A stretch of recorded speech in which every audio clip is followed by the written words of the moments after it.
Inclusive, eu acho que tem essa mística, inclusive, para quem entra e sai do mercado, fala. Acho que a frase é característica. Alguém já escutou isso aí. Não, esse negócio é cassino. Escutei isso hoje, 30 minutos atrás. Eu tava com o Bitcoin aberto na minha tela, tava dando uma olhada, porque saiu. Vai sair daqui a pouquinho este programa, mas vamos contextualizar. Saiu o dado de inflação nos Estados Unidos. Sim. Eu falei, pô, vou dar uma olhada, porque eu tô tentando ainda interpretar, ver se o Bitcoin tá muito atrelado à economia norte-americana ou não, que a gente viu alguns anos atrás.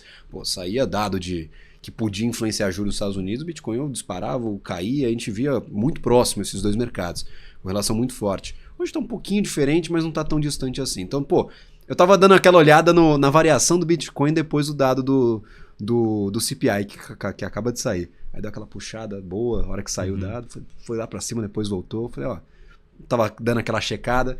Aí bateu um rapaz atrás de mim e falou, o que você tá olhando aí? Que não tinha marca d'água no meu gráfico? Eu falei, não, eu tô olhando Bitcoin. Eu falei, pô, isso é cassino. Eu falei, caraca, 30 minutos atrás eu escutei isso. Então ainda tem muito essa visão.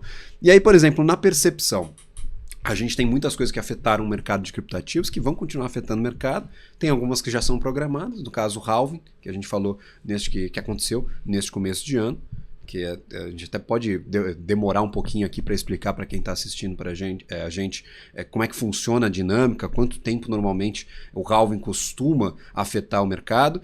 Mas a gente ainda tem alguns fatores que têm que ser entendidos. Por exemplo, qual vai ser a dinâmica dos mineradores? O que esses caras vão fazer para equilibrar a operação? O Bitcoin vai ficar mais caro, então eles não vão ter que vender mais ativo para equilibrar. O Bitcoin nesse momento está caindo, então ele vai ter que colocar mais ativo a mercado, não vai conseguir segurar por tanto tempo, porque ele está minerando menos, né, na operação. Então, são algumas dinâmicas que vão ter que ser entendidas ainda.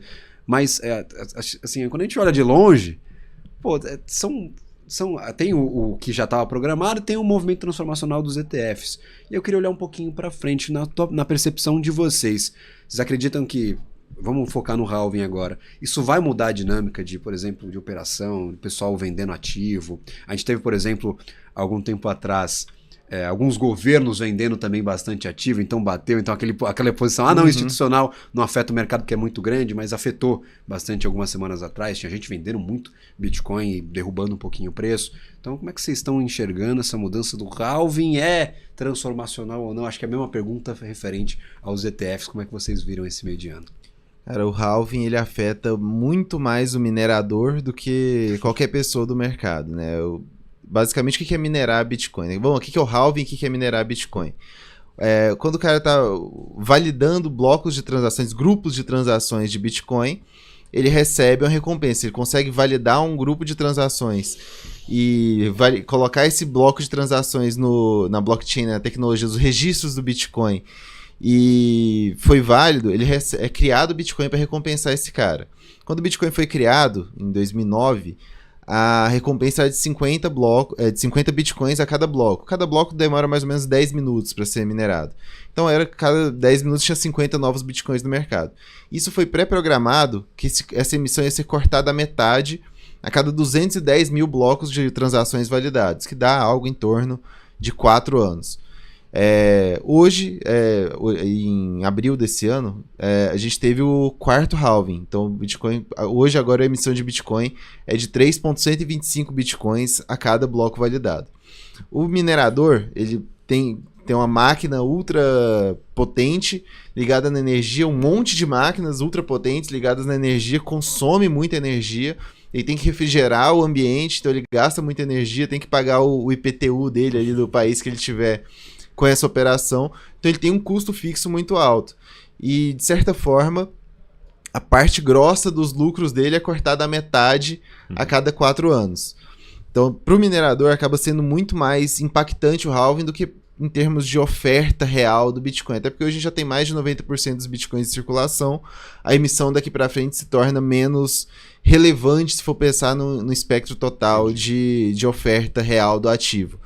Então, e aí a gente traz essa análise para os mineradores, né? O que os mineradores estão fazendo agora?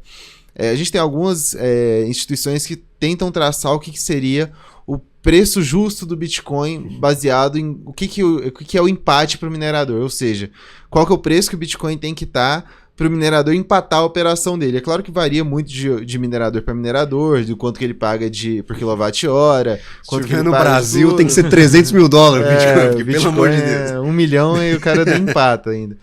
Mas hoje, a média que se traça é que o preço justo do Bitcoin o preço justo para o minerador seria em torno de $71 mil. Hoje a gente está com o Bitcoin na casa de 54, 55, né? Então eles estão no prejuízo atualmente com a operação, né? É claro que eles têm uma reserva que eles mantêm, mas também essa reserva está na mínima histórica, né? Em termos de números de Bitcoin, quantidade de Bitcoin, a reserva está na mínima histórica. Então os mineradores estão vendendo no prejuízo para manter a operação.